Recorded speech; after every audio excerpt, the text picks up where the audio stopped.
जल्दी आ, जल्दी आ।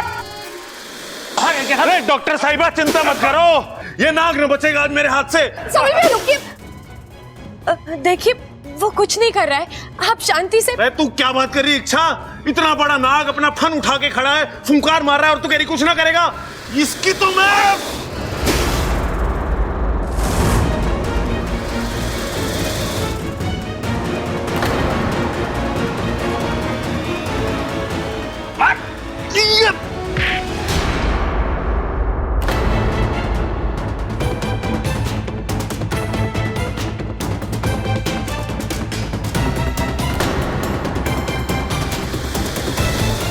ये नाग कहां से आ गया? ये कोई मामूली नाग नहीं है। देखा नहीं आपने? सबल ने इसे मारने की कोशिश की थी, लेकिन उसकी लाठी उस तक पहुंच नहीं पाई। ये नाग हम में से किसी को कुछ नहीं कर रहा है, बस डॉक्टर पर फुफकार रहा है।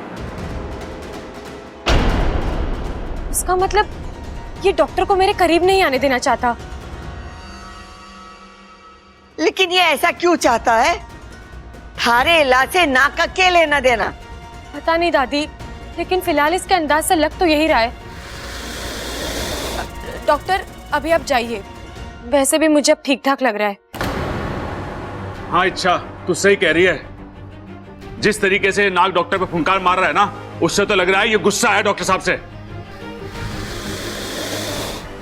ऐसा है तो हम इच्छा की इलाज की खातिर आपकी जान खतरे में नहीं डाल सकते।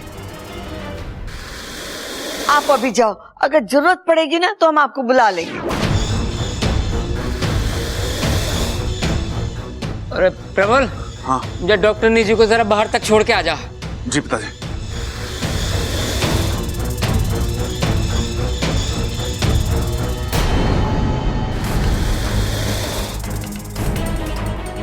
तो जा रहा है।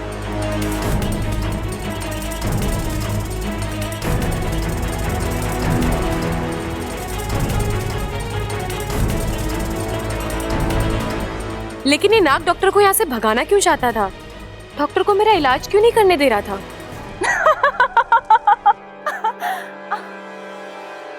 क्या कहा था आपने? कि विश्वप्रीत मुझसे ज्यादा चालाक है, मुझसे ज्यादा ताकतवर है, मौका देखकर दांव खेलती है और जो दांव खेलती है जीतकर भी दिखाती है। अब क्या हुआ? कहां गई उसकी ताकत?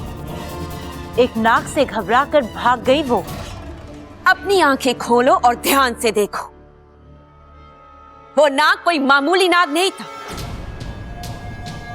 उसका आवेश, उसकी फुफकार, उसकी नागमणि, उसकी हर चीज में एक दैविक अंश था।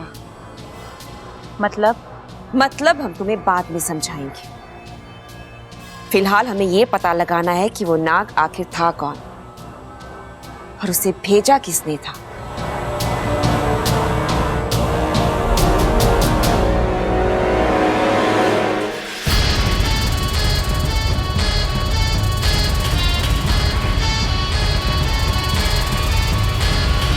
शिवजी का नाग खुद आया था इच्छा को बचाने। अब ये कैसी लीला है? अगर शिव जी खुद इच्छा की रक्षा करने के लिए खड़े हैं तो हमारा लड़ना बेकार। ऐसे में तो मुझे नहीं लगता कि हम इच्छा से जीत सकते हैं। इच्छा से जीतना असंभव लग रहा है। बब्बर आ गया, बब्बर आ गया। क्या क्या क्या? आप लोग सब मुझे देखकर चौंक क्यों गए? आप लोग किसी और के आने की उम्मीद कर रहे थे क्या? अरे हमारे चाहने से क्या होता है बब्बल? हमारे घर में तो कोई भी बिन बुलाए आ जाता है। अब जैसे वो सांप आ गया था, नाग नाग नाग आ गया था। नाग? कौन सा नाग? कब आया था यहाँ पे? क्या हुआ था यहाँ पे? अरे बहुत कुछ हुआ बब्बल, तू यहाँ पे नहीं था ना। इच्छा की तबीयत खराब हो गई थी, सर में दर्द, पेट में दर्द, यहाँ वहां उल्टियां कर रही थी, उसका सर भी घूमने लगा, तभी डॉक्टर नहीं आई।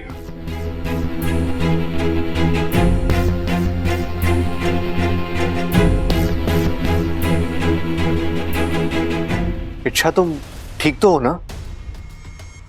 और ये अचानक हमारे घर में नाग कहां से आ गया? उसने कुछ किया तो नहीं किसी को? अरे ना छोरा ना, उसने किसी को कुछ ना किया। अरे वो सब छोड़ो, छोरा तू सुबह का गया अभी लौट कर आ रहा है।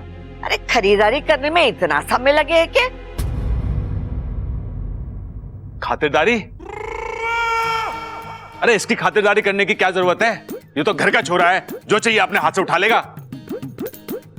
खड़क, तू इसे कहीं छोड़ के आवेगा? अरे माँ, नटखट पिल्ला है, जहाँ भी छोड़ के आऊंगा घूम फिर के फिर यही वापस आ जाएगा। बबल जी? तूने हमारे सवाल का जवाब ना दिया। अरे तू सामान खरीदने गया था, तो थारा सामान कहाँ है? वो दादी जो सामान लाने गया था, मेरा मतलब है जो सामान ढूंढने गया था वो नहीं मिला। अरे क्या लेने गया था तू? और दादी छोड़िए ना, जब मिलेगा तब बता दूंगा। दादी, मैं अंदर आराम करने जा रही हूँ। हाँ छोरी जा।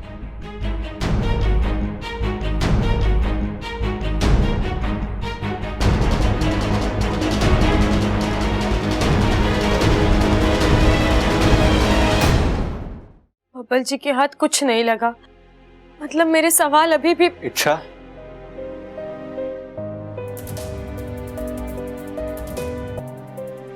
तुमने मेरे सवाल का जवाब नहीं दिया। अब तुम कैसी हो? मैं ठीक हूँ। पक्का? अगर अभी भी पेट में दर्द है तो मुझे बताओ, किसी और डॉक्टर के पास चलते हैं। नहीं बबल जी, उसकी कोई जरूरत नहीं है, मैं ठीक हूँ।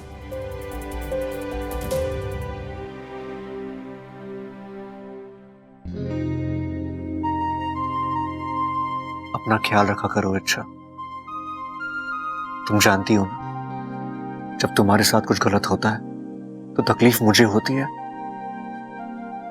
दिल के तार जुड़े हैं, खुशी का हो या दर्द का, हर सुर सुनाई देता है।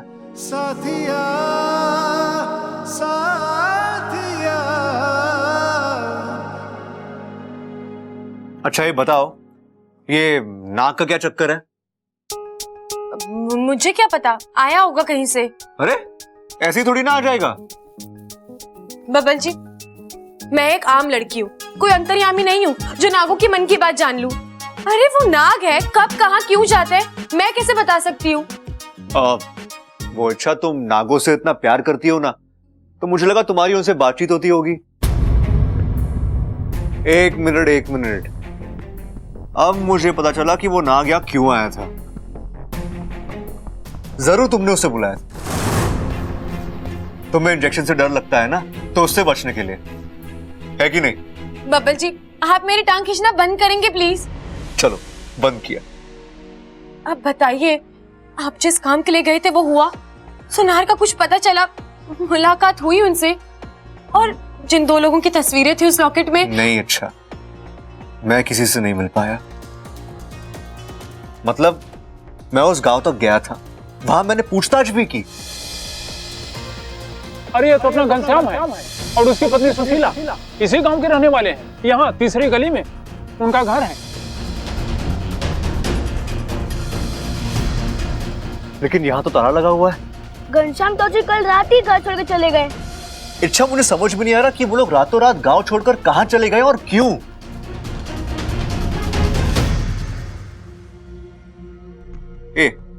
तुम चिंता मत करो, हम फिर से कोशिश करेंगे। शिव जी ने हमें उनके घर तक पहुंचाया है, उन तक भी पहुंचा ही देंगे। लेकिन अच्छा, अगर सही दिशा में खोज करनी है ना, तो मेरे पास कुछ सवालों के जवाब होना जरूरी है। तुम इन लोगों को क्यों ढूंढ रही हो, और तुम्हें वो लॉकेट कहां से मिला? बबल जी, मैंने आपसे पहले भी कहा था, मेरे पास आपके किसी सवाल का कोई जवाब नहीं है।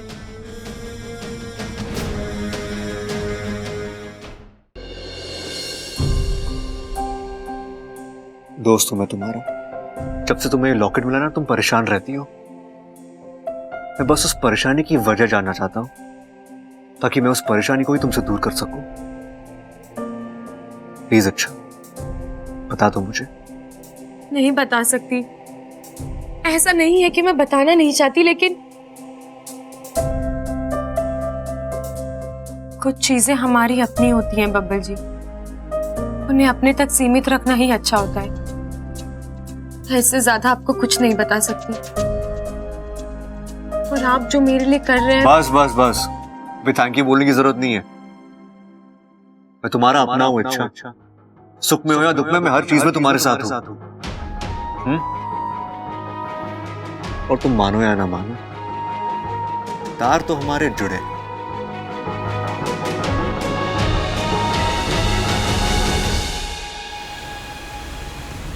आपका बहुत बहुत धन्यवाद गुरुजी, आपकी वजह से अनर्थ होते होते टल गया, वरना औरों ने तो काम बिगाड़ने में कोई कमी नहीं छोड़ी थी। मैंने कहा ना, गलती हो गई, निकल गया मुंह से कि। इसीलिए मैं आपको हमेशा कहती हूँ, अपनी लपलपाती जुबान पर काबू रखिए। सिपली, खतरा टल चुका है, अब इस उपकार का क्या फायदा? गुरुजी, मैं तो अभी भी अपने आप को संभाल नहीं पाई। ये सोचकर मेरी केंचुली थर्रा जाती है कि कल रात अगर आपने घनश्याम और सुशीला को उनके घर से गायब नहीं करवाया होता तो बब्बल को सब कुछ पता चल जाता, और फिर वो जाकर उन दोनों को इच्छा से मिलवा देता, इच्छा को राज पता चल जाता, और ये हम में से किसी के भी हित में नहीं होता। इच्छा का उन तक पहुंचना और इस राज से पर्दा उठना लगभग असंभव है। सिपली, वो इच्छा है, आज तक खतरों से खेलते आई है, असंभव को संभव बनाते आई है, और जिद के मामले में हमसे 2 कदम आगे है। वो चुप नहीं बैठेगी। जब उसके सामने एक दरवाजा बंद होगा, वो पूरी ताकत से दूसरा दरवाजा खोलेगी।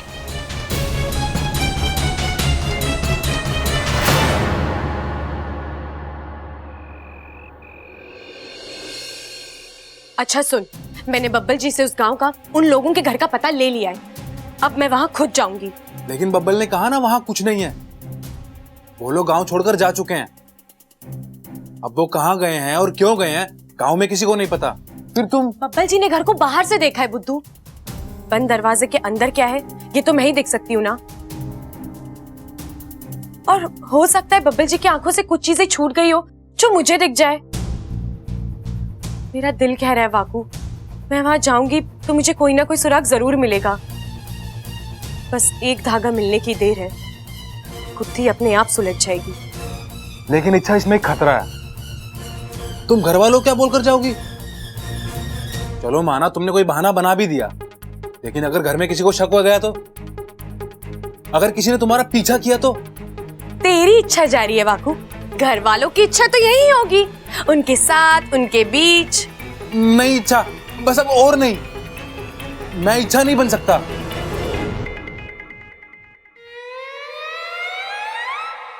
इच्छा, मैं तुम्हारे खातिर कुछ भी कर सकता हूं, लेकिन ये इच्छा बनने के लिए मत कहो ना। अरे गलती से मुझसे कोई गलती हो गई तो? अरे इच्छा, तुम जवाब क्यों नहीं दे रही हो? इच्छा, फिर से बेवकूफ बना गई मुझे। अब तक मैं इच्छा बनता था, अब इस बनी हुई इच्छा को मुझे संभालना पड़ेगा।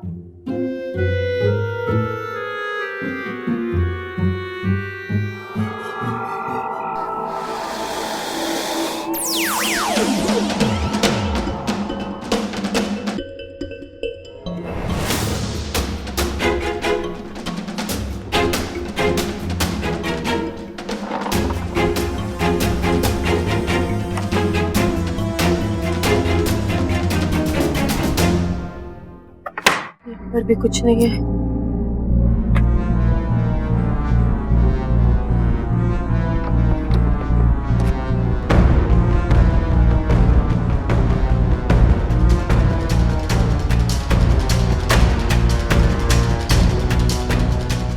नागों का ऐसा चित्र इससे पहले मैंने कहीं नहीं देखा। क्या मतलब हो सकता है इनका?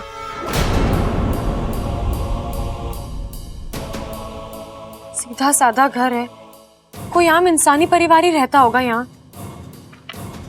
किसी का इस तरह का चित्र बनाना इसने किया होगा ये, और क्या वजह हो सकती है? और फिर कोई एक ही चित्र इतनी बार क्यों बनाएगा? क्या मेरा राज इन चित्रों से जुड़ा है?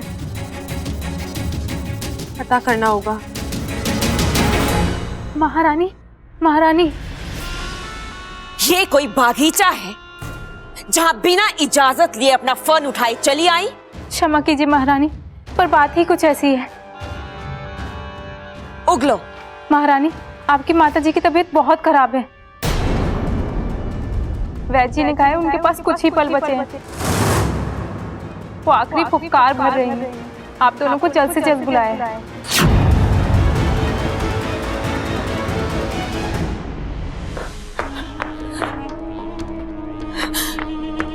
माँ,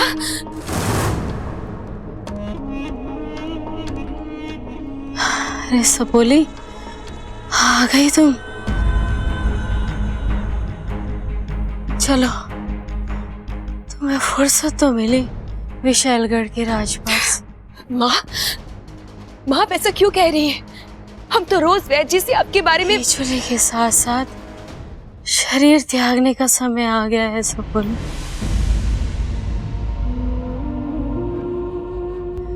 इस बीमारी ने सारी हिम्मत, सारी ताकत जवाब दे गई है। माँ, आपको कुछ नहीं होगा। आप ये दवाई पीजिए। कोई दवा असर नहीं करेगी अब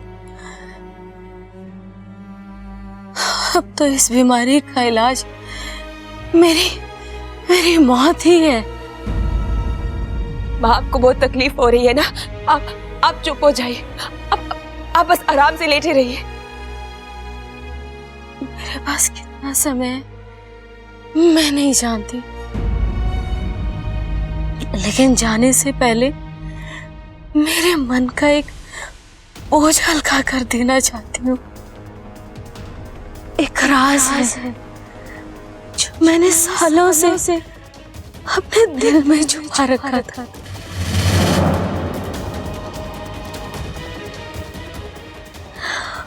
आज मैं तुम तीनों को बता देना चाहती हूँ।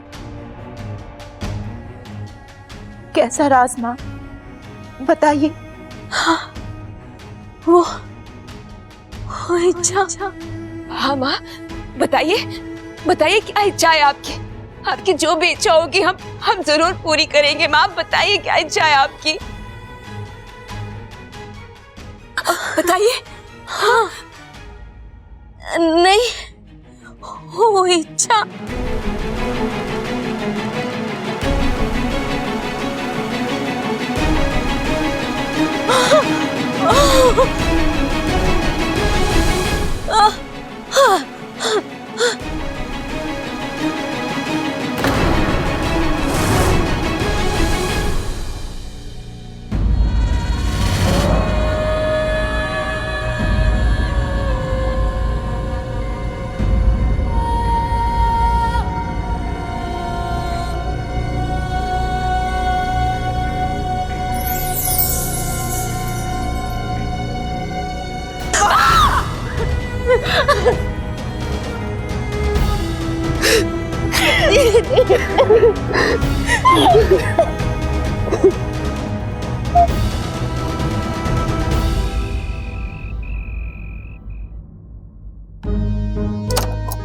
अरे वाह, सही है यार। कोई आएंगे ना इस तरफ।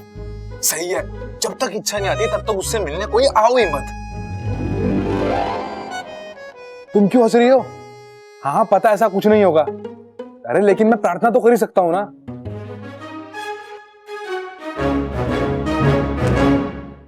इच्छा, ऐसी अजीब अजीब बातें तुम्हारे दिमाग में आती कहां से हैं? एक तो इसे उठाकर कहीं छुपा भी नहीं सकता। क्या करूं?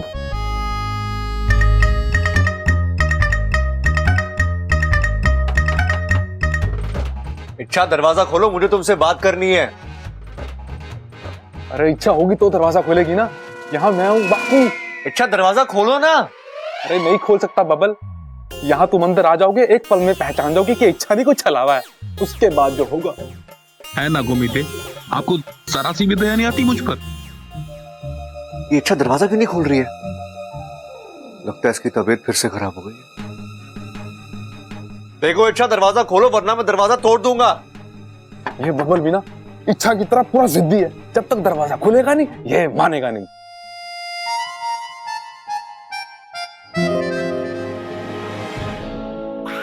दादी तू क्या कर रहा है? कुछ नहीं दादी, बस देखने आया था कि इच्छा की तबीयत कैसी है। उसे किसी चीज की जरूरत हो तो मैं हूं यहाँ, मैं देख लूंगी। तू जाके सो जा। लेकिन दादी छोरा, मैं थारी दादी हूँ, उम्र में बड़ी हूँ, अकल में बड़ी हूँ। मैं इच्छा का ख्याल थारे से अच्छे से रख सकती हूँ। देख, मैं उसके लिए खीर भी लेके आई। 2 चम्मच खाएगी ना तो तबीयत ठीक हो जाएगी। ठीक है दादी।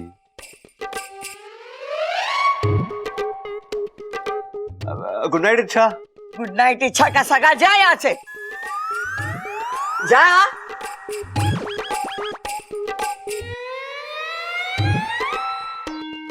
बच गया। इच्छा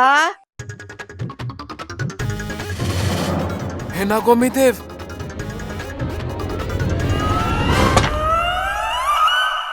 ये लो, छोटी मुसीबत गई, बड़ी बुजुर्ग मुसीबत आ गई।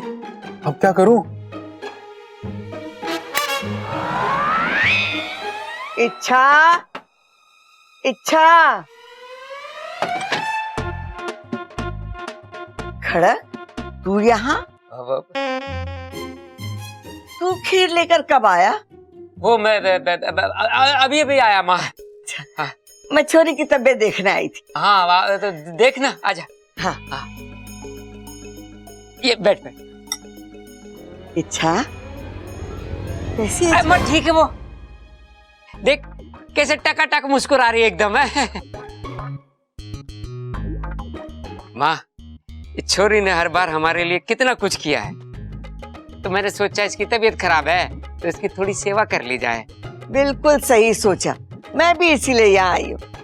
छोरी, पेट का दर्द कैसा है? चक्कर वक्कर, बुखार शुखार? ला मैं देखती हूँ। अरे माँ, मैंने कहा ना वो एकदम ठीक है। तू खामोखा में उसके ऊपर बीमारियां चेपे जा रही है, एक के बाद एक। देखना, बुखार उखार कुछ भी ना है उसको। सबसे पहले आते के साथ मैंने इसका बुखार ही चेक करा था। अच्छा किया। खड़क, तू इच्छा के पास है ना? हाँ। तो फिर मैं चलती हूँ, घना काम बाकी है। ठीक है माँ, ठीक है। छोरी, तू अपनी तबीयत का ख्याल रखना। अरे माँ, वो अपना ख्याल रख लेगी, तू अपना ख्याल रखना। घना काम है ना तुझे। आजा आजा, चल चल चल, ये काम निपटाना है अपना घड़ा है। जा। हाँ, रहो चंचल, अरे दरवाजे बंद करते, सियाल के रोने की आवाज आ रही है। बाप रे बाप, खड़क चाचा इधर ही आ रहा है।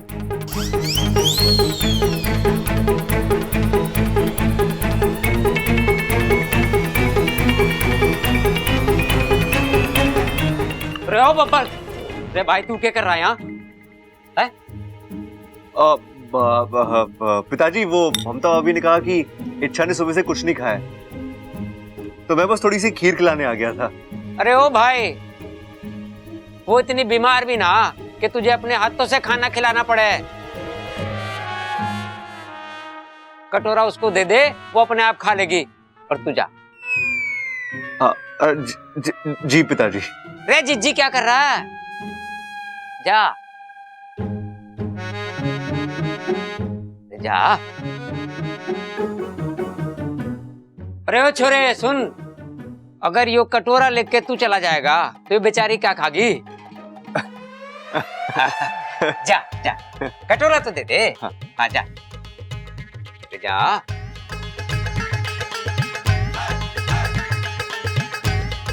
ये हमारा बब्बल भी ना एकदम पागल है, तेरी इतनी ज्यादा सेवा करेगा ना कि तू और बीमार पड़ जाएगी।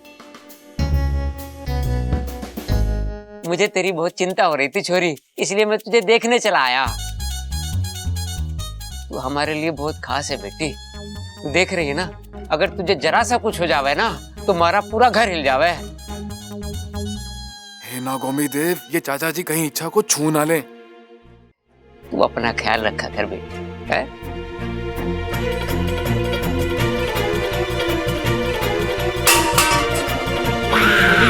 ये आवाज कैसी? लगता है घर में सियार घुस गया। बेटी तू खीर खा के आराम कर लेना, मैं सियार को देखता हूँ।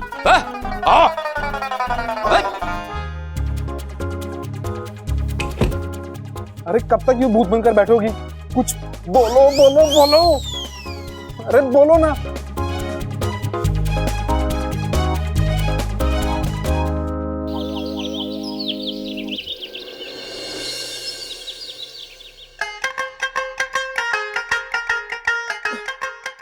ए माँ, क्या बात है? कुछ परेशान लग रही तू। अरे परेशान ना हो छोरा, सोच रही हूँ। क्या सोच रही है? अरे दिव्या के बारे में। वो छोरी अनाथ है, ऊपर से बीमार। कल रात से उसका कुछ अता पता ना है। ममता से कहा उसे फोन लगाने के लिए, तो उसका फोन भी बंद आ रहा है। पता नहीं किसी को बिना बताए अचानक कहाँ चली गई। दादी, इच्छा कहाँ है? उठेगी नहीं अब तक? अरे हाँ, कल रात को आपके हाथों से खीर खाकर सोई है ना, जाहिर सी बात है अच्छी नींद आई होगी। अब वो देर से ही उठेगी। ए छोरा, तू क्या बात कर रहा है? इच्छा को खीर मैंने ना खिलाई थी, खड़क ने खिलाई थी। ये बैठा था उसके पास। मैं? क्या बात कर रही है माँ? कल रात को तो ये निकम्मा बब्बर बैठा था उसके पास, अपने हाथों से उसको खीर खिला रहा था। मैंने इसको जोर की डांट लगाई और भगाया। फिर इच्छा ने अपने हाथों से खीर खाई। एक मिनट पिताजी, मैं इच्छा के पास कब बैठा था? हाँ, मैं उसे कमरे में जा रहा था, लेकिन दादी ने मुझे रोक लिया, बोली कि मैं खीर खिला रही हूँ। अरे हाँ, मैं इच्छा को खीर खिलाने गई थी, लेकिन खड़क पहले से ही वहां बैठा था। मैं बैठा था? यो कैसे हो सके माँ? यो बैठा था। अरे नहीं पिताजी, मैं नहीं, दादी थी। अरे तू बैठा था। बब्बर बैठा था। अरे दादी, तू बैठा था। मैं बैठा था। मैं नहीं बैठा था।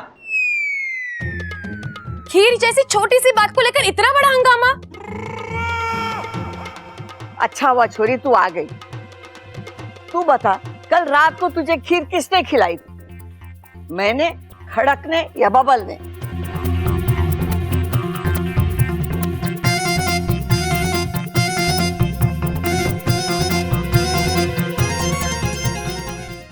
ये तो ऐसे सोच रही है जैसे कोई बचपन का राज पूछ लिया हो। इच्छा कल रात की ही बात है, उसे तुम्हें इतना सोचना पड़ रहा है? नहीं नहीं, मैं तो आप सबका प्यार देखकर। दादी, आप सब कितनी चिंता करते हो ना मेरी। हाँ सो तो है। तू ये बता कि खीर किसने खिलाई थी तुझे? आप सब ने। अंकल जी, थोड़ी आपने, थोड़ी दादी जी ने, थोड़ी बब्बल जी ने, और अरे छोड़िए ना, आपका मन भर गया और मेरा पेट। अब इस बात को लेकर कोई बहस नहीं। वैसे दादी, खीर बहुत ही बढ़िया थी। लेकिन खीर खिलाई किसने थी?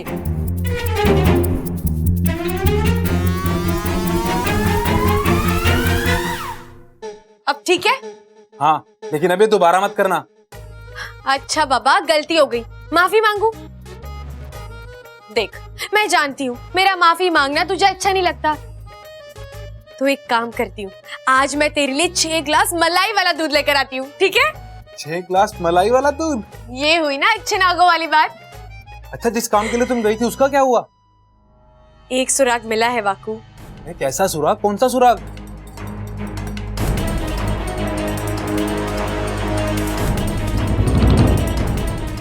ये चित्र देख वाकू। ये कैसा चित्र है? ये तो मैं नहीं जानती, लेकिन मैं इतना जानती हूँ, मेरा राज कहीं ना कहीं इस चित्र से जुड़ा हुआ है। तुम ये किस आधार पर कह सकती हो? वाकू, तू इसे ध्यान से देख और याद कर, इससे पहले तूने इसे कहीं देखा है?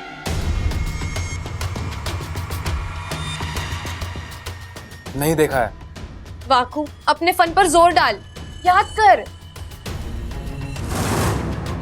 अच्छा, मुझे लग रहा है मैंने इस चित्र को किसी किताब में देखा है और शायद कुछ पढ़ा भी है इसके बारे में, लेकिन कौन सी किताब थी वो? याद आया बापू, नागमंडल। हम बचपन में नागमंडल की पाठशाला में जाते थे। वहाँ के गुरुजी हमें नागों का इतिहास पढ़ाते थे। उन्होंने हमें नागों के पूर्वजों की कहानियां भी सुनाई थी। उन्होंने हमें कैसे किताब भी दिखाई थी। क्या नाम था उस किताब का? नागवंश का सचित्र इतिहास। बिल्कुल वही किताब बापू, उसी में चित्र था। रुको, अभी तसल्ली कर लेते हैं।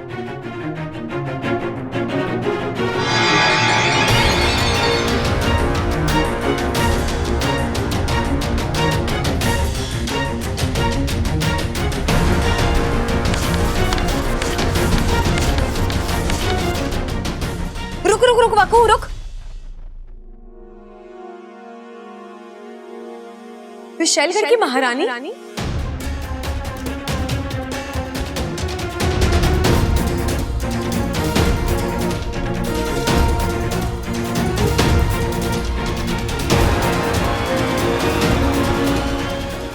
बाकू, ये देख, विशैलगढ़ की महारानी के हाथ पर भी हूबहू यही चित्र बना है।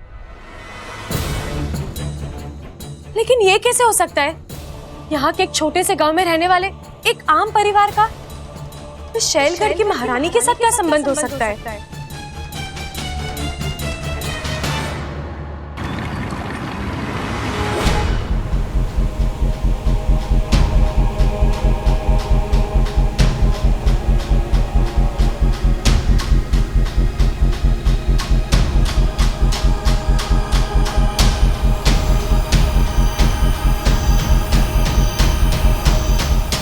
अब इस पटल को क्या हो गया? ये काम क्यों नहीं कर रहा है? ऐसे तो हम वहाँ की गतिविधियां देख ही नहीं पाएंगे। इच्छा के साथ इस वक्त क्या हो रहा है, वो क्या कर रही है, कहाँ जा रही है, हम कुछ समझ ही नहीं पाएंगे। ऐसे ही तनाव से मेरा फन चकरा रहा है, ऊपर से ये आपत्ति। इस पटल को भी अभी खराब होना था। पटल को कुछ भी नहीं हुआ है शिशु, ये बिल्कुल ठीक है। तो फिर गुरुजी? वाकू ने इच्छा के साथ मिलकर इसे जानबूझकर बंद करवाया है। उसने अपनी सारी शक्ति इच्छा की सहायता में लगा दी है। वहां अलग अलग योजनाएं बन रही हैं, विकल्प निकाले जा रहे हैं, और वो नहीं चाहते कि हमें ये सब पता चले। फिर तो मुश्किल हो जाएगी। इस वक्त इच्छा ऐसे मुकाम पर है जहां हम उसे अकेला नहीं छोड़ सकते। हमें उसकी हर हरकत का पता होना जरूरी है, वरना अनर्थ हो जाएगा। चिंता मत करो, मैंने इस समस्या का हल ढूंढ लिया है। कैसा हल गुरुजी? मैंने एक नाग को इच्छा पर नजर रखने के लिए भेजा है। इच्छा की एक एक हरकत वो हमें बताएगा। बहुत बहुत धन्यवाद गुरुजी। नागोमी देव की कृपा है कि आपका हाथ हमारे फन पर है। गुरुजी, अब वहां क्या हो रहा है? कुछ खबर आई आपके पास? हाँ, और खबर बुरी है। इच्छा अपने राज की ओर एक कदम और आगे बढ़ चुकी। उसे एक पुराना कागज मिला है जिस पर एक नाग का चित्र है, और उसने ये भी पता लगा लिया है कि विशैलगढ़ की महारानी के हाथ पर भी हूबहू वैसा ही चित्र बना हुआ है।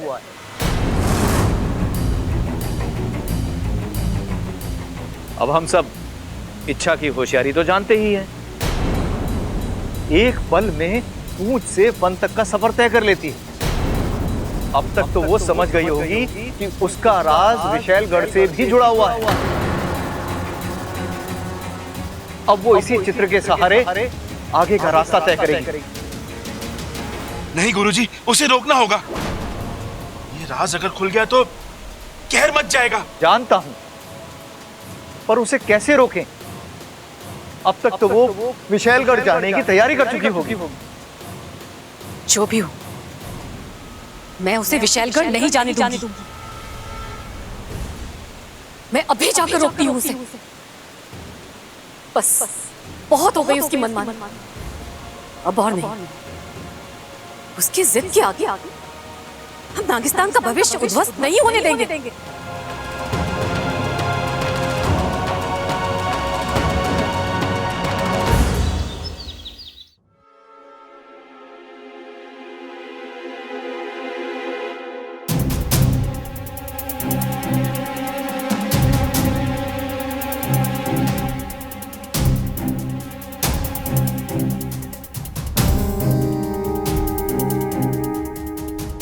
इच्छा, ये इस तरह चुप चुप कर कहाँ जा रही है? पक्का उस लॉकेट से जुड़ा कोई राज ढूंढने निकली है ये। अब सोच क्या रहा है बब्बल? पीछा कर ले इच्छा का। आज बढ़िया मौका है। दिमाग में जितने भी सवाल, जितने भी गलतफहमियां, आज सारे क्लियर हो जाएंगे और फिर इच्छा की परेशानी की वजह भी पता चल जाएगी।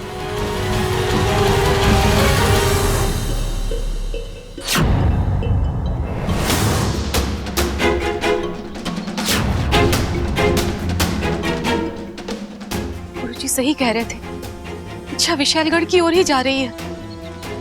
मुझे उसे रोकना होगा।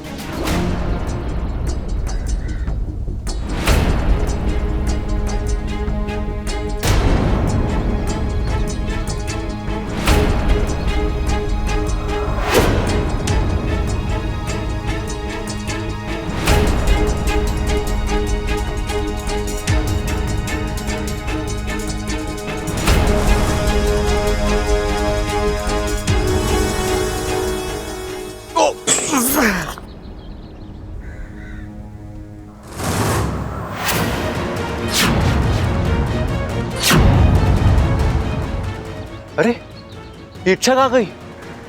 अभी तो ये पर थी, अचानक गायब हो गई।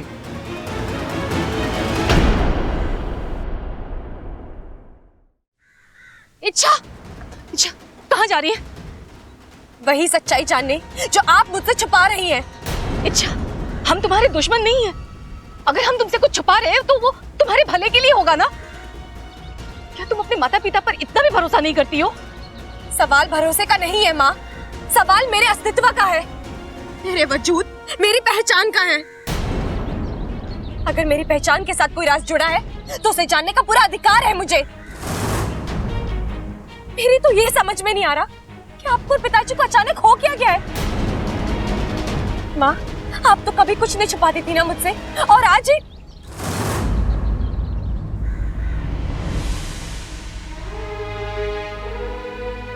आज मेरे शरीर में जहर की एक बूंद भी नहीं है। मैं नागिन होकर भी नागिन नहीं हूं। मेरा कोई भविष्य नहीं है। एक मेरे माँ पिताजी हैं जो मेरी मदद कर सकते हैं, लेकिन उन्होंने भी मुंह मोड़ लिया है। ऐसे में मैं क्या करूं? चुपचाप बैठी रहूं? माँ, आप खुद तो मुझे कुछ नहीं बता रही हो, और जब मैं अपनी तरीके से सच्चाई ढूंढने की कोशिश कर रही हूँ तो आपको वो भी मंजूर नहीं है। ये तो अन्याय है ना? माँ, मैं आपके सामने हाथ जोड़ रही हूँ, मेरे बीच में मत आइए। आप जितना मुझे रोकेंगी, सच्चाई जानने की मेरी जिद उतनी ही बढ़ेगी। मेरे इरादे और मजबूत होंगे। अच्छा मत कर ऐसा, मत भाग इस राज के पीछे। अगर ये राज खुल गया ना तो तेरी जिंदगी में बहुत बड़ा तूफान आ जाएगा, और वो तूफान सब कुछ बर्बाद कर देगा, सब कुछ। ऐसा कुछ नहीं होगा माँ, मुझे नागुमी देव पर भरोसा है, अपने आप पर भरोसा है। देखिए क्या जिद मत कर, तू विशालगढ़ मत जा। तेरे अंदर जहर नहीं है, तू कमजोर हो गई है, और ऐसे में दुश्मन राज्य में जाना, अपनी मौत को न्योता दे रही है तू।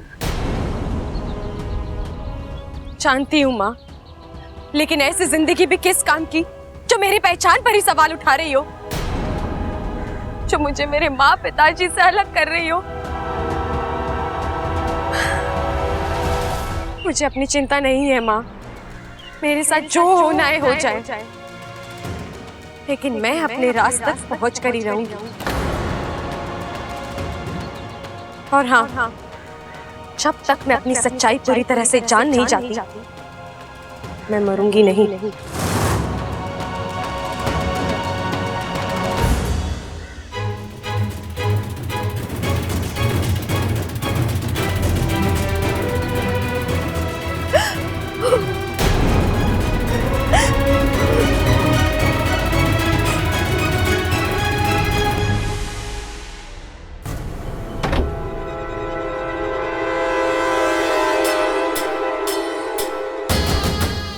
कमाल है, इच्छा यहाँ पर भी नहीं है। कहाँ गई होगी? चलो कोई बात नहीं, इच्छा का खाली कमरा भी मेरे बड़े काम आ सकता है। एक नजर फेर लेती हूँ, क्या पता कब कौन सी चीज हाथ लग जाए।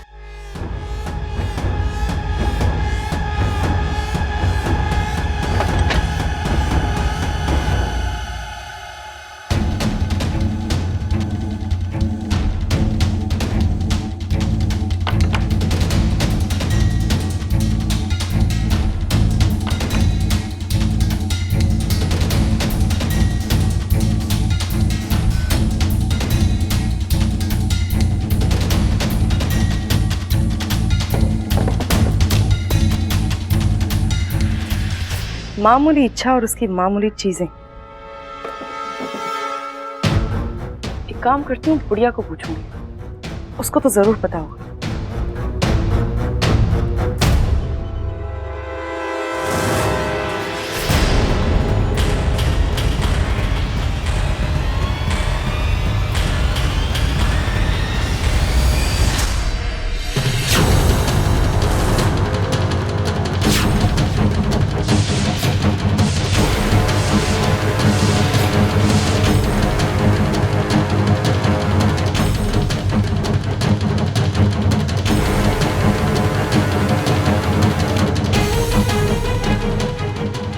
ये चित्र हमारी माँ के हाथों पर भी हूबहू ऐसा ही चित्र था, लेकिन ये इच्छा के कमरे में। विश्वप्रीत, तुम अचानक यहाँ? ये इच्छा के कमरे से मिला है।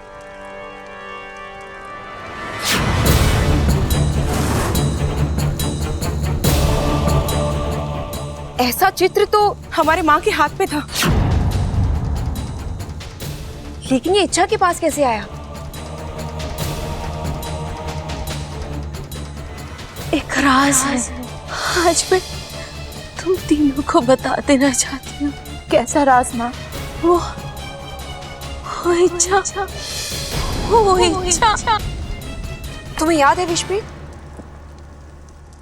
अपनी अंतिम फुफकारें लेते वक्त माँ बार बार इच्छा कह रही थी और हम सोच रहे थे कि वो अपनी आखिरी इच्छा जाहिर करना चाहती है, लेकिन नहीं, वो नागिस्तान की इच्छा के बारे में कुछ कहना चाहती थी। और ये चित्र हो ना हो नागिस्तान की इच्छा के साथ जुड़ा हुआ है, लेकिन नागिस्तान की इच्छा और विशैलगढ़ की एक जमाने में रह चुकी महारानी, इन दोनों के बीच में क्या रिश्ता हो सकता है? जो भी हो, हमें इसका पता लगाना होगा विश्वप्रीत। लगा लेंगे दीदी, अब तो खुद इच्छा विशैलगढ़ आ रही है। जैसे ही वो आएगी, उससे जुड़े सारे राज खुलते जाएंगे। आओ इच्छा, जल्दी आ जा। पिछली बार तो विशैलगढ़ आकर सही सलामत वापस लौट गई थी तुम, लेकिन इस बार कोई गलती नहीं होगी, क्योंकि इस बार तुम्हारा विशैलगढ़ में ऐसा स्वागत होगा कि अगले कई जन्मों तक नहीं भूल पाओगी तुम।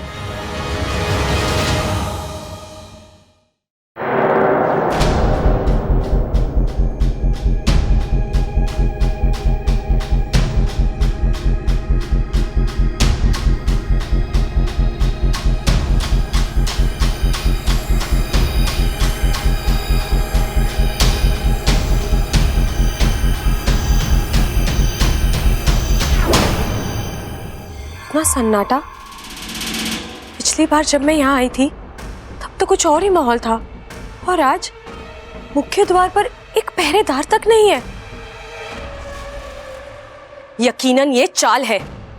लगता है किसी को मेरे आने की खबर पहले ही मिल गई है, इसीलिए ये चाल बिछाया है।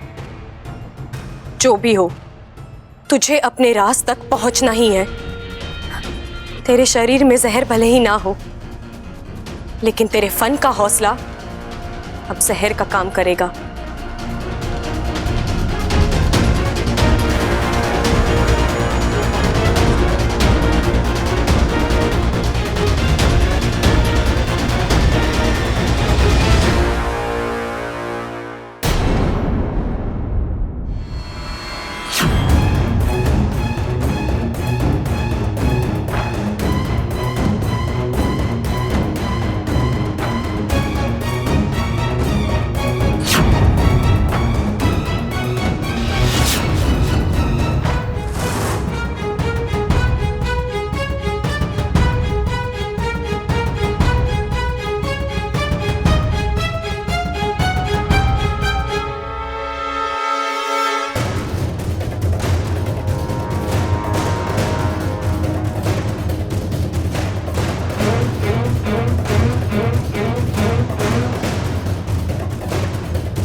यार इच्छा मेरे सामने से जा रही थी और अचानक ऐसे गायब हुई जैसे कभी थी ही नहीं। ऐसा कैसे हो सकता है? चलो गई सो गई, लेकिन अब तक वापस क्यों नहीं आई वो? अरे छोटे, ये प्यार व्यार का मामला बड़ा अजीब होता है, और ये लड़कियां तो उससे भी ज्यादा अजीब होती हैं। अब बैठ, तुझे समझाता हूं। देख भाई, पहले तो ये लड़कियां हमें अपने पास बुलाती हैं, हमसे दोस्ती करती हैं, अपनी मक्खन जैसी बातों से हमारे को बहकाती हैं, हमसे प्यार करवाती हैं, और उसके बाद अचानक गायब फुर सैड सॉन्ग गाते रह जाते हैं हम। लेकिन भैया, आपको कैसे पता कि इच्छा गायब हुई है? क्या बात कर रहा है? इच्छा भी गायब हो गई? इच्छा भी मतलब? अरे आप किसकी बात कर रहे थे? मैं तो अपनी वॉशिंग पाउडर वाली की बात कर रहा था। वॉशिंग? ओह, दिव्या। हाँ छोटे, वॉशिंग पाउडर वाली ने पहली नजर में तेरे भाई के दिल को धो दिया। अब तो बस झाग ही झाग निकल रहा है, प्यार वाला झाग। नया प्यार मुबारक हो भैया। Thank you. अगर इच्छा जल्दी वापस नहीं आई तो बबल को जवाब देना मुश्किल हो जाएगा। चल भाई वाकू, तेरी कुंडली में फिर से राहु का आगमन हो रहा है। तेरा बुरा वक्त शुरू। आओ इच्छा, विशालगढ़ में तुम्हारा स्वागत। नाना, हम विशालगढ़ वासी खाली हाथ किसी का स्वागत नहीं करते, बल्कि उपहार भी देते हैं। अब हम सोच रहे हैं कि तुम्हें क्या उपहार दें।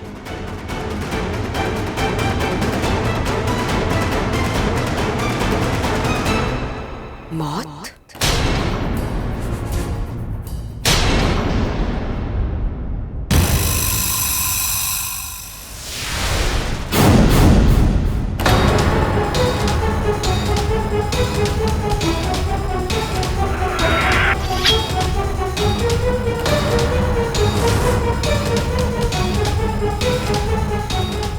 ये खंजर देख रही हो? मायावी खंजर है। ये खंजर जब किसी के सीने में उतरता है तो उसे मौत देकर ही बाहर आता है।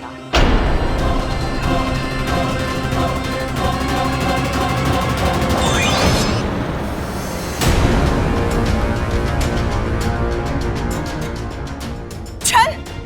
इच्छा ने हमारे साथ छल किया। वो इच्छा नहीं, इच्छा की छवि थी। वो हमें चकमा देकर भाग गई। कब तक भागेगी वो? कहां तक भागेगी? विशालगढ़ में आई है वो, और यहाँ से बचकर भागना उसके लिए मुश्किल ही नहीं बल्कि नामुमकिन है। इच्छा!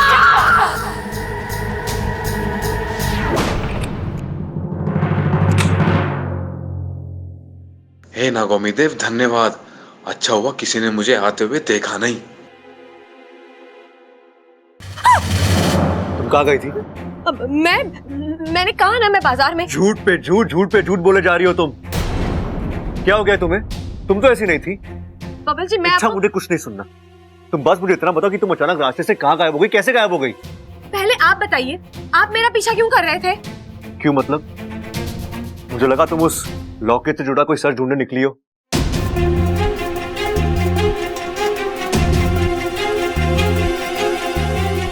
प्यार करता हूं मैं तुमसे, चिंता होती है तुम्हारी। मैं तुम्हें परेशानी में नहीं देख सकता। अच्छा, अरे तुम मत देखिए मुझे, मत चिंता कीजिए मेरी, मत थोपिए अपने जबरदस्ती वाला प्यार।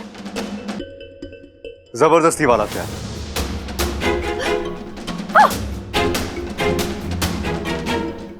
तुमने मेरी जबरदस्ती देखी कहाँ है? अच्छा, अब मैं तुम्हें बताता हूँ कि जबरदस्ती किसे कहते हैं। मतलब क्या करने की सोच रहा है तू? इच्छा, देखो तुम्हारा बब्बल क्या कर रहा है। बताओ मुझे, तुम कहाँ गई थी? यहाँ मेरी तरफ देखो और बताओ, तुम अचानक कैसे गायब हो गई? मैं बता चुका हूँ। मतलब मैं बता चुकी हूँ। छोड़िए मेरा हाथ, छोड़िए। मैं सब बताती हूँ, छोड़िए पहले मेरा हाथ। बताओ। अपना कान आगे कीजिए। किस लिए? ताकि कोई और हमारी बात सुन ना ले। जो मैं आपको कहने जा रही हूँ वो बात सिर्फ हम दोनों के बीच में रहनी चाहिए।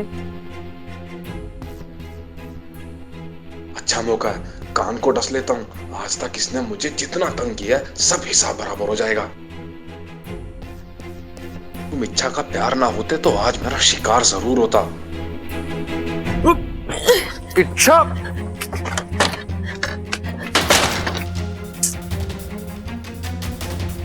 इसे हो क्या गया है?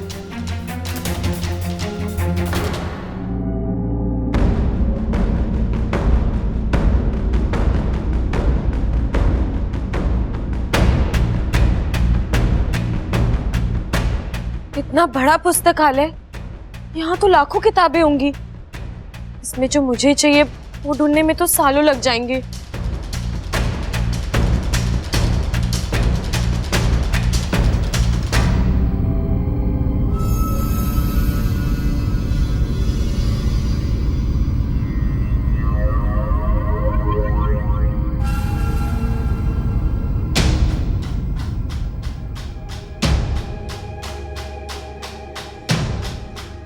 विशैलगढ़ की भाग्य विधाता महारानी विशेश्वरी देवी।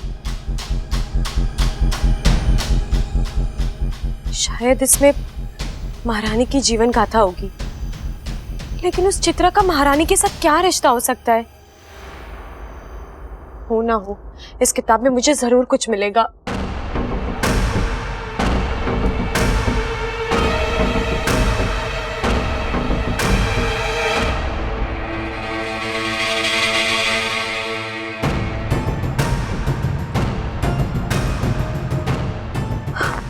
किताब खुल क्यों नहीं रही? क्या करूं? वाकू,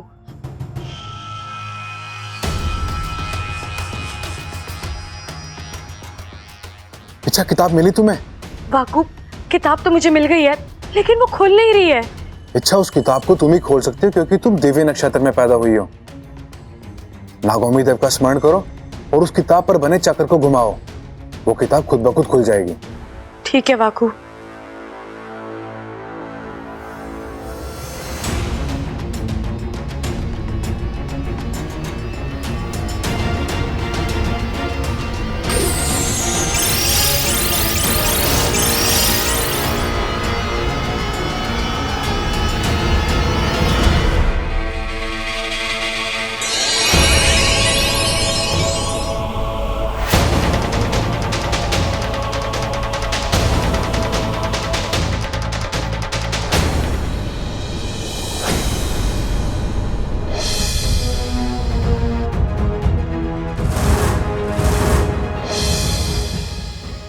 ये तो वही लोग हैं जिनकी तस्वीरें उस तावीज में थी।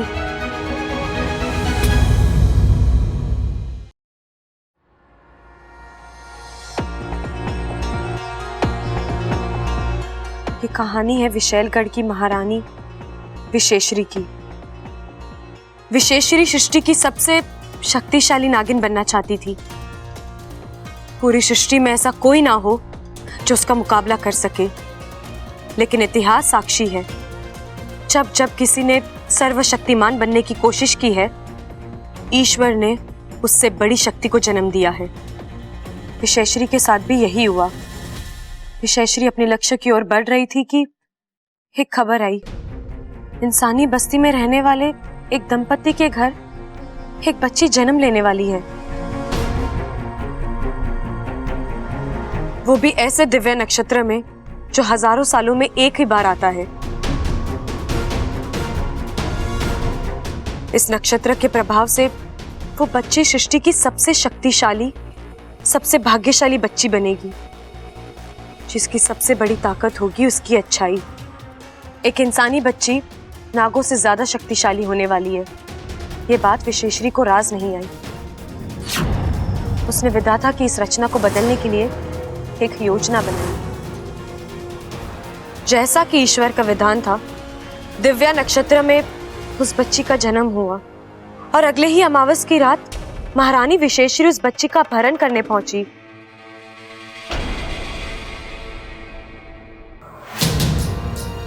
वो भविष्यवाणी सही थी। ये बच्ची वाकई में अद्भुत और दिव्य बच्ची लग रही है।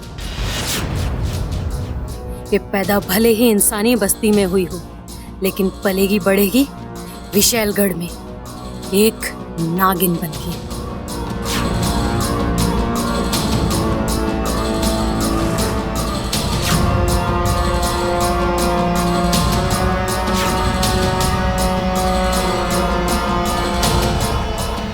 कौन हो तुम? मेरे सामने क्या कर रही हो? ये हमारी बच्ची को चुरा रही थी। क्या मेरी बड़ी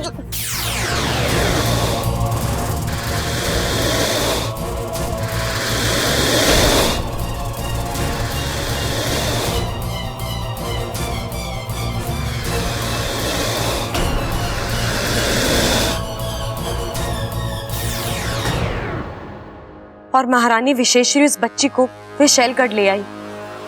उन्होंने ठान ली कि वो उस बच्ची को विशैलगढ़ की ताकत बनाएगी और नाग आत्मीकरण प्रक्रिया शुरू हो चुकी थी। लेकिन ये क्रिया विशैलगढ़ के नियमों के विरुद्ध थी।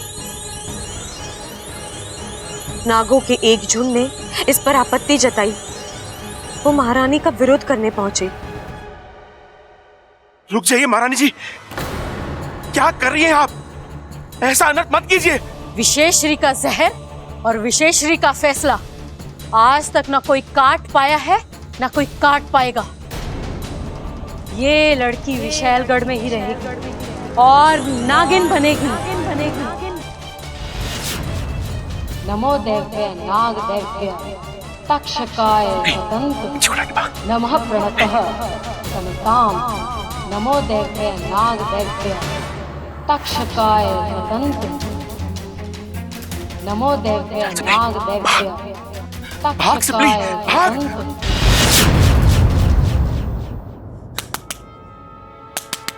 कोई है? महारानी। अरे देख क्या रहे हो खड़े खड़े? अरे वो बच्ची को लेके भागे हैं, खत्म कर दो उनको। बच्चा मेरे को दे दे। रुक जा, रुक जा। छोड़ मुझे, छोड़ बच्ची को, छोड़ दो।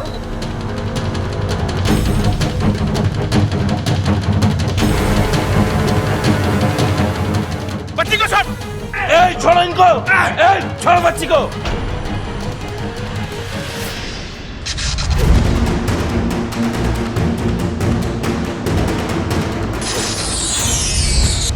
जल्दी चलो, जल्दी जल्दी कर। वो फिर से उस बच्ची को उसके माँ बाप से मिलवाना चाहते थे, लेकिन तब तक काफी देर हो चुकी थी। बच्ची इच्छाधारी नागिन बन चुकी थी। अब उसे फिर से इंसान बनाना तभी संभव था जब वो 21 साल की हो जाए। अब 21 साल तक इंतजार करना था। ऐसे में नागिन बनी उस बच्ची को ना इंसानी बस्ती में भेज सकते थे, ना उसे लेकर विशैलगढ़ वापस जा सकते थे।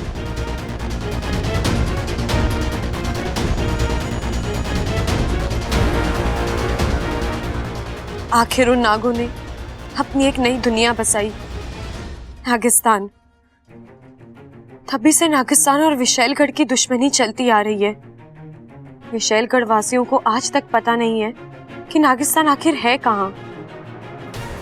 वो बच्ची आज भी नागिस्तान में नागिस्तान के नागों के साथ पल बढ़ रही है और उस अभागी लड़की का नाम है इच्छा।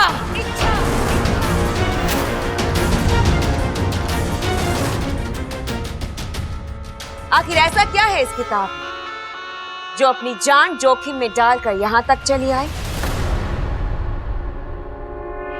हमें दो ये किताब। नहीं, मैं नहीं दूंगी।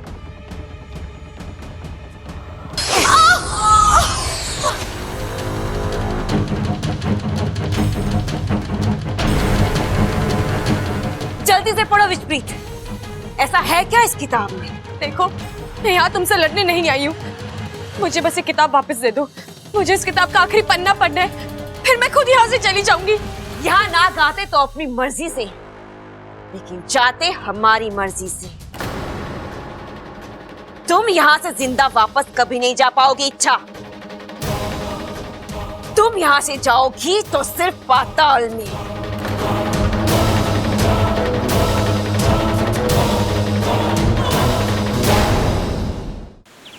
मुखिया जी, मैं और सिपली हमारे 2 सैनिकों के साथ विशैलगढ़ जाए। आपकी अनुमति चाहिए। शेषु, विशालगढ़ जैसी जगह 1-2 सैनिकों के साथ जाना खतरे से खाली नहीं है। हम अपनी सेना को आदेश देकर। इतना वक्त नहीं है हमारे पास मुखिया जी। इच्छा पहले ही वहां पहुंच चुकी है। इससे पहले कि उसकी जान को कोई नुकसान हो, हमें वहां पहुंचना होगा। आपको हमारी काबिलियत पर कोई शक तो नहीं है ना?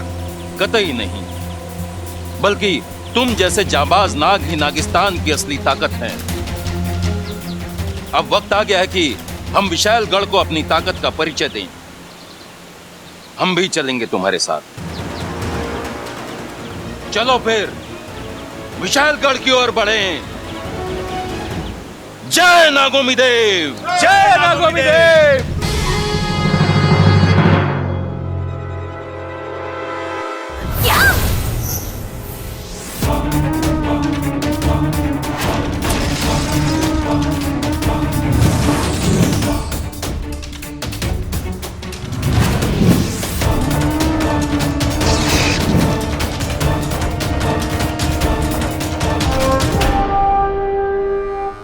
लगता है नागिस्तान वाले घुस आए।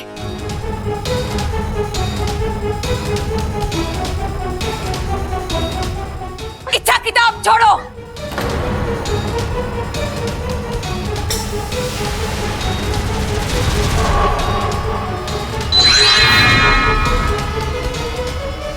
इच्छा या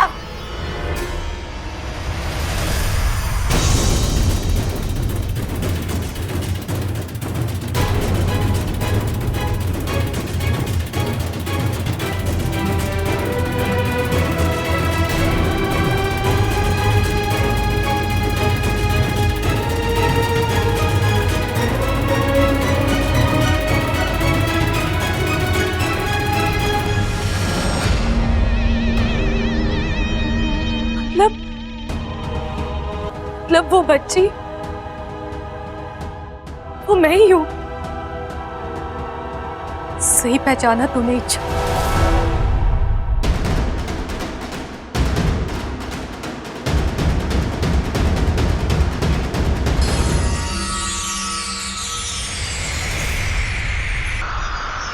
तो बच्ची तू ही है।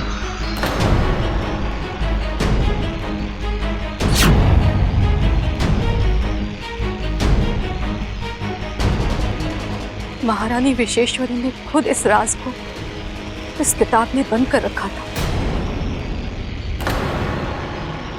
और कहा था कि यह किताब तुम्हारे अलावा कभी कोई नहीं खोल पाएगा।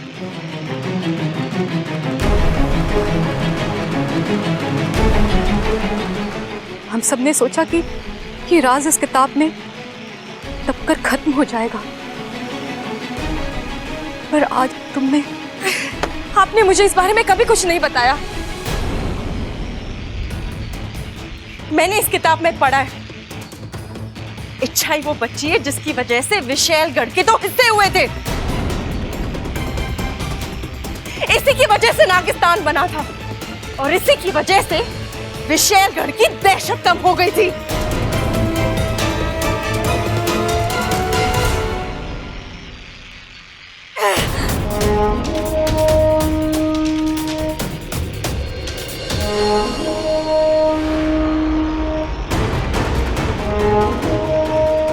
लगता है विशालगढ़ की सेना इसी तरफ आ रही है। शेषु, सिपली, तुम लोग जल्दी यहां से निकलो।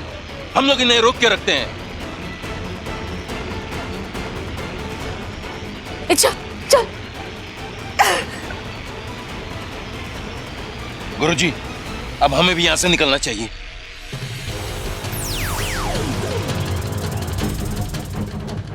महारानी, अब ठीक तो है ना? अब आ रहे हो तुम लोग?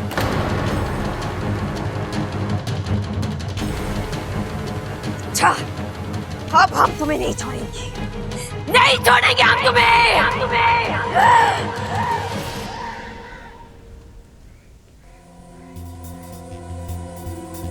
छोड़िए मेरा हाथ माँ। क्यों बचाया आपने मुझे? मर रही थी ना मैं, तो मरने दे दे। अच्छा, क्यों माँ? आपको वाकई में मेरी चिंता है? नहीं, नाटक कर रही हैं आप। क्योंकि अगर आपको मेरी चिंता होती तो आप मुझसे इतना बड़ा राज कभी नहीं छुपाती। ऐसा क्यों किया आपने माँ?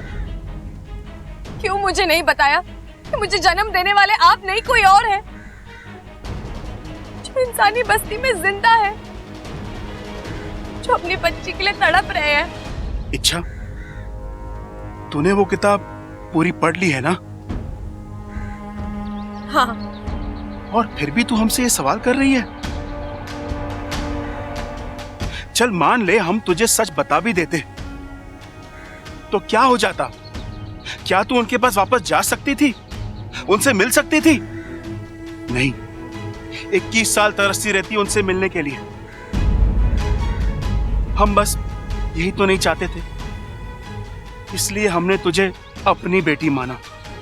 एक साधारण नागिन की साधारण जिंदगी दी तुझे। अब तू ही बता, हमने क्या गलत किया? क्या हमने तुझे सगे माँ बाप का प्यार नहीं दिया? क्या हमने तुझे अच्छे संस्कार नहीं दिए? एक पल के लिए हम थोड़े से स्वार्थी भी हो गए थे। तुझे सगी बेटी जैसा प्यार करते करते तुझे अपनी बेटी मानने लग गए थे। डरते थे कि कहीं तुझे सच्चाई पता चल गई तो तू हमें छोड़कर चली गई तो? हमारी ममता के आगे हम मजबूर थे। अब अगर फिर भी तुझे लगता है कि हम गलत थे तो ठीक है, तुझे जो फैसला करना है कर ले। इच्छा, सगे ना सही, हम तेरे माँ बाप जरूर थे, हैं। आज भी तेरे हर फैसले में हम तेरे साथ खड़े होंगे। चलो सिपली।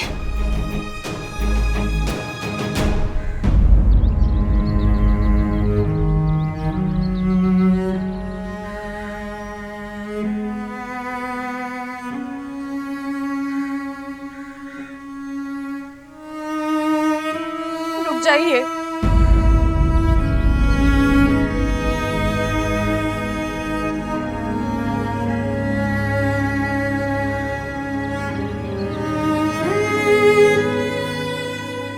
मुझे बेटी कहते हैं ना, अपनी ही बेटी कब तक जान भी नहीं पाए। आपने ये कैसे सोच लिया कि सच्चाई जानने के बाद मैं आपको छोड़कर चली जाती? मैं नहीं जानती मुझे जन्म देने वाले मेरे माँ पिता कौन है, कहाँ है। मैंने उन्हें नहीं देखा। मैंने बचपन से देखा है तो बस आपको। मेरे लिए मेरे माँ पिताजी आप ही है और हमेशा आप ही रहेंगे। दुनिया की कोई मजबूरी, कोई गलतफहमी, कोई राज, कुछ नहीं आ सकता हमारे बीच। आप दोनों और मैं, ये परिवार है हमारा। मैं आप दोनों को छोड़कर कभी नहीं जाऊंगी, कहीं नहीं जाऊंगी। अब तो आपको तसल्ली हो गई ना, या फिर भी मैं?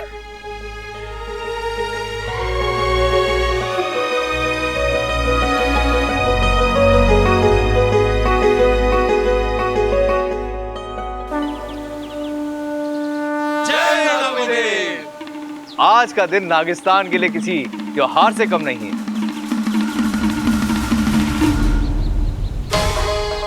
आज हमने फिर इच्छा को विशैलगढ़ से बचा लिया है।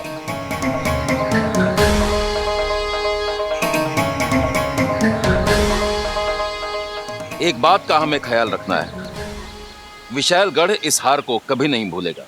वो लौटकर हम पर हमला करेगा, तब हमें इसी एकता के साथ उनका सामना करना है। करेंगे मुखिया जी, जरूर करेंगे। गुरुजी, मैंने अपनी जिंदगी में कभी भगवान को नहीं देखा, लेकिन आज एक बात मैं दावे के साथ कह सकती हूँ,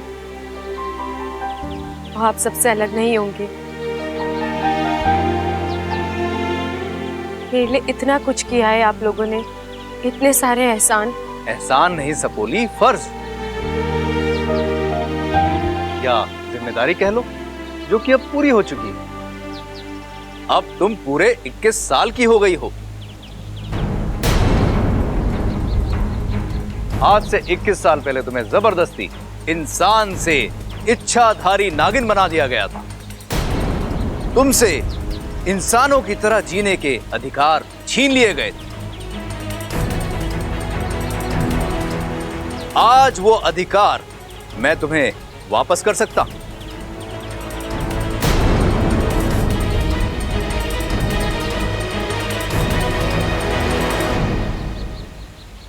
गुरुजी, इच्छा मैं तुम्हें नागिन से इंसान बना सकता हूं।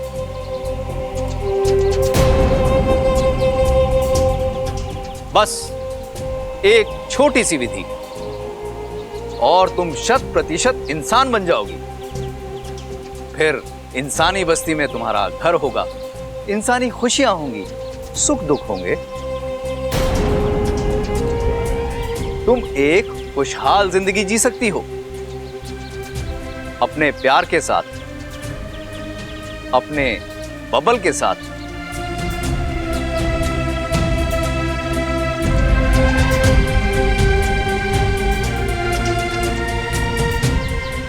लेकिन इसके लिए तुम्हें एक चीज का त्याग करना होगा। कौन सी चीज गुरुजी? नागिस्तान, नागिस्तान, नागिस्तान।